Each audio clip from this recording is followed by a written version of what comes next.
স্কিনের যত্ন নিয়ে আজকে একটা ভিডিও পোস্ট করছি, দেখবে অনেকেরই উপকারে লাগবে। আমাদের দিনে দুবার অন্তত আমাদের স্কিন কেয়ার নেওয়া উচিত। আর স্কিন কেয়ার করতে গেলে কি করতে হবে সেই পার্টগুলো আমি দেখাবো।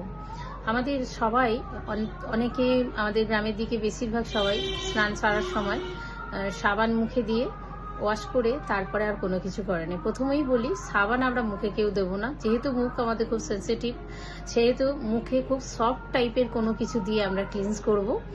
তো সেই জন্যই আমি এই ভিডিওটা বানাচ্ছি। অনেকেই এসে বলে মুখে কি ইউজ করো, জিজ্ঞাসা করি, তো বলে কিছু না দিদি, ফেস ওয়াশ।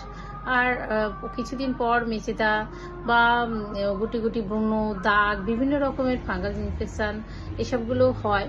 এসে বলে যে কি করলে ভালো হবে। অ্যাকচুয়ালি কি করলে দীর্ঘদিন ধরে যেইটা আমরা না কেয়ার নিয়ে, না কোনো কিছু প্রোডাক্ট ইউজ করে আমাদের স্কিনটাকে যারা আমরা ড্যামেজ করে ফেলেছি, একদিন দুদিনের সেটা নয়, দীর্ঘদিন ধরে আমাদের সেটাকে কেয়ার নিলে তবেই সেটাকে একটুখানি রিমুভ করতে পারবো।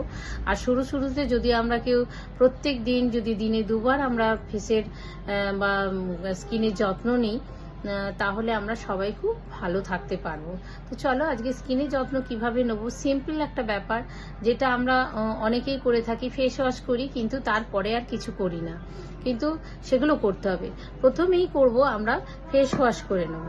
ফেস ওয়াশ করে নেব, যেহেতু আমাদের স্কিন দু তিন রকমের হয়, তাহলে দু তিন রকমের ফেস ওয়াশও রয়েছে বাজারে। সেই জন্যই এমনি নর্মালি, যেগুলো ডিপের একদম আমি যাচ্ছি না, নর্মাল আমরা একটা ফেস ওয়াশ করব। তারপরে আমরা কি করব, টোনিং করব। তারপর আমরা ময়শ্চারাইজার অবশ্যই লাগাবো।